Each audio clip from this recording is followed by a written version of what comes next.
السلام علیکم عزیز طلباء و طالبات، امید ہے آپ سب خیریت سے ہوں گے۔ پاکستان کے عام انتخابات سن 2018 قومی اسمبلی اور 4 صوبائی اسمبلیوں کے اراکین کا انتخاب کرنے کے لیے پاکستان میں عام انتخابات 25 جولائی سن 2018 کو منعقد ہوئے۔ ان عام انتخابات میں عمران خان کی جماعت پاکستان تحریک انصاف PTI نے برتری حاصل کی اور عمران خان پاکستان کے وزیر اعظم بنے۔ پاکستان تحریک انصاف وفاق کے علاوہ خیبر پختونخوا اور پنجاب میں بھی حکومت بنانے میں کامیاب ہو گئی، یعنی کہ ان دونوں صوبوں میں بھی وزیر اعلیٰ PTI کے تھے۔ اس حکومت نے متعدد اصلاحات کا آغاز کیا۔ عمران خان کا تعلق PTI پاکستان تحریک انصاف سے ہے اور آپ پاکستان کے 22ویں وزیر اعظم بنے اور آپ ایک نامور کھلاڑی بھی ہیں۔ صنعتی اصلاحات۔ توانائی کے مسئلے کی وجہ سے صنعتیں بحران کا شکار تھیں۔ ان کی ترقی کے لیے بجلی، گیس اور تیل کی قیمتوں کو کنٹرول کیا گیا۔ مستقل بنیادوں پر صارفین کو سستی بجلی کی فراہمی کے لیے حکومت نے بجلی پیدا کرنے والے خود مختار اداروں کے ساتھ بنیادی معاہدے پر نظر ثانی کے لیے مذاکرات کا آغاز کیا، یعنی انہوں نے بھی اپنے دور کو کامیاب دور بنانے کے لیے سب سے پہلے ایندھن کی طرف توجہ دی کہ بجلی، گیس اور تیل کی قیمتیں کنٹرول میں رہیں۔ حالانکہ اس وقت عالمی منڈی میں تیل کی قیمتوں میں اضافہ ہوتا جا رہا تھا۔ زرعی اصلاحات۔ کاشتکاروں کو زراعت کی ترقی کے لیے قرضے دیے گئے۔ کھیتوں سے تجارتی منڈیوں تک پختہ سڑکیں تعمیر کی گئیں۔ پہلے جو کھیتوں سے منڈیوں تک کا راستہ کچا ہوتا تھا اور پہنچنے میں بہت دیر لگتی تھی، تو انہوں نے پختہ سڑکیں تعمیر کرائیں تاکہ کسانوں کو آمد و رفت میں سہولت ہو سکے۔ تعلیمی اصلاحات۔ تعلیم کی ترقی کے لیے ایک قوم ایک نصاب کے اصول پر نیا نصاب ترتیب دیا گیا، جس میں پہلے مرحلے میں پہلی جماعت سے 5ویں جماعت تک یکساں نصاب اور کتب مرتب کی گئیں۔ یکساں یعنی کہ ایک جیسا، برابر۔ دوسرے مرحلے میں 6 سے 8ویں جماعت تک کا نصاب اور کتب، جبکہ تیسرے مرحلے میں 9 سے 12ویں جماعت کا نصاب اور کتب شامل ہیں۔ یہ نیا نصاب بچوں کی جدید تعلیمی ضروریات پوری کرنے کے ساتھ ساتھ کردار سازی، اخلاق سازی اور حب الوطنی کو فروغ دے گا۔ یہ روایتی رٹا سسٹم کی حوصلہ شکنی کے ساتھ ساتھ طلباء کے سوچنے اور سمجھنے کی صلاحیت میں اضافہ کرے گا۔ سوچنے اور سمجھنے کی صلاحیت یعنی کہ تخلیقی لکھائی اور تخلیقی ہنر۔ بچوں، آپ اچھی طرح سے جانتے ہیں قوم کی ترقی میں تعلیم کو بنیادی حیثیت حاصل ہے، کیونکہ تدریس ہی وہ واحد شعبہ ہے جس سے نسل نو کی تعمیر ہوتی ہے، تربیت ہوتی ہے۔ اسی لیے وزیر اعظم عمران خان کے دور میں یکساں تعلیمی نصاب کو مرتب کیا گیا تھا اور یہ بہت ایکٹیو نصاب تھا، اور اس کو ابھی صرف پنجاب ہی میں نافذ کیا گیا تھا، اور ان کا ارادہ تھا کہ یہ چاروں صوبوں میں ایک ہی جیسا نصاب نافذ کریں گے تاکہ پورے پاکستان میں جدید خطوط پر ایک جیسی تعلیم دستیاب ہو یا ایک جیسی تعلیم فراہم کی جائے۔ صحت سے متعلق اصلاحات۔ لوگوں کو علاج معالجے کے لیے صحت سہولت پروگرام کے تحت صحت انصاف کارڈ کا اجرا کیا گیا، جس کے تحت غریب اور نادار افراد کو ہسپتالوں میں علاج معالجہ کرانے کی سہولت حاصل ہو گئی ہے۔ اس پروگرام کے تحت لاکھوں خاندان مستفید ہو رہے ہیں۔ مستفید یعنی کہ فائدہ حاصل کرنا۔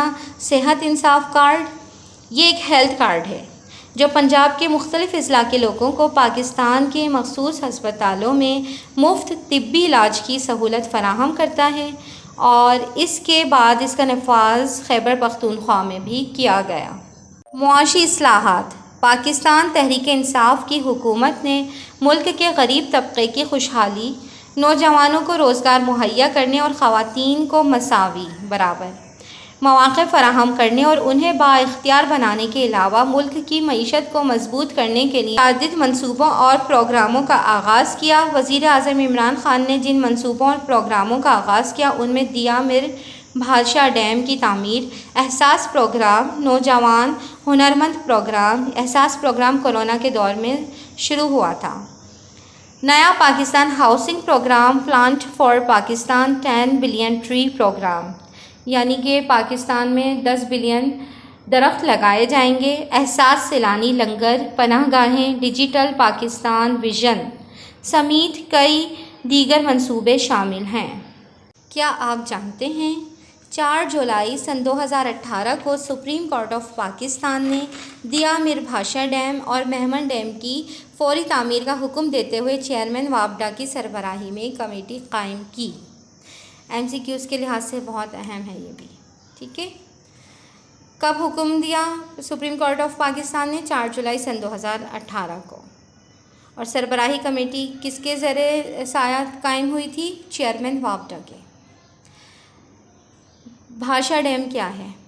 یہ وہ ڈیم ہے جو دریائے سندھ پر تعمیر کیا جائے گا اور جبکہ گلگت بلتستان اور چلاس کے رقبے کا بھی احاطہ کرے گا۔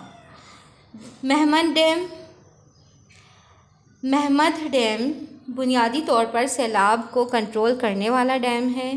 ان دونوں ڈیموں کا سنگ بنیاد تو رکھا جا چکا ہے، لیکن تاہم ابھی تک یہ مکمل نہیں ہو سکے ہیں۔ معاشرتی اصلاحات۔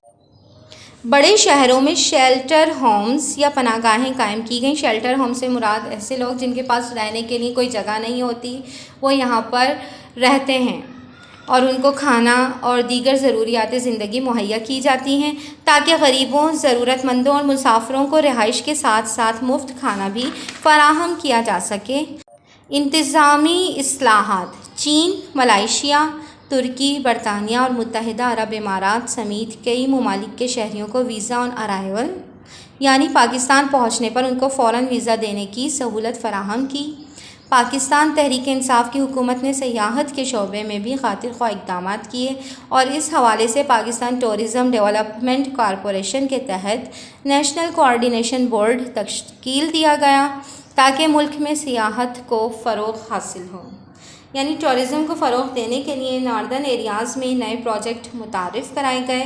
بچوں، یہاں ایک بات آپ اور ذہن نشین کر لیں کہ کورونا وبا بھی وزیر اعظم عمران خان کے دور میں پھیلی تھی، جس پر قابو پانے کے لیے خاطر خواہ کام کیے گئے تھے، اور احساس پروگرام بھی اسی وبا کے دوران شروع ہوا تھا۔ نمونے کے طور پر کچھ مختصر سوالات بتاتی چلوں۔ عام انتخابات سن 2018 کے نتیجے میں کس سیاسی جماعت کی حکومت وجود میں آئی؟ تو اس کا جواب ہے پاکستان تحریک انصاف کی حکومت وجود میں آئی۔ عمران خان کے دور حکومت میں ہونے والی تعلیمی اصلاحات کے بارے میں تحریر کریں۔ آپ کو تعلیمی اصلاحات کا پورا پیراگراف یاد ہونا چاہیے۔ صحت انصاف کارڈ کے ذریعے ملنے والی سہولیات تحریر کریں۔ صحت سے متعلق اصلاحات کا پورا پیراگراف ہے۔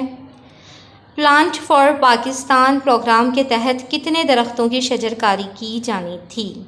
جی ہاں، آپ کا جواب درست ہے، 10 بلین ٹری پروگرام، یعنی کہ 10 بلین درخت لگائے جانے تھے۔ سپریم کورٹ آف پاکستان نے دیا میر بھاشا اور مہمن ڈیم کے بارے میں کیا حکم دیا؟ تو انہوں نے فوری تعمیر کا حکم دیتے ہوئے چیئرمین وابڈا کی سربراہی میں کمیٹی قائم کی۔ کیا آپ جانتے ہیں کا پوری لائن؟ عمران خان دور حکومت میں ہونے والی انتظامی اصلاحات تحریر کریں۔ انتظامی اصلاحات کا پورا پیراگراف آپ کو یاد کرنا ہے۔ امید ہے آپ کو آج کا لیکچر اچھی طرح سے سمجھ آیا ہوگا۔ کل نئے لیکچر کے ساتھ دوبارہ حاضر ہوں گے۔ جب تک کے لیے اللہ حافظ۔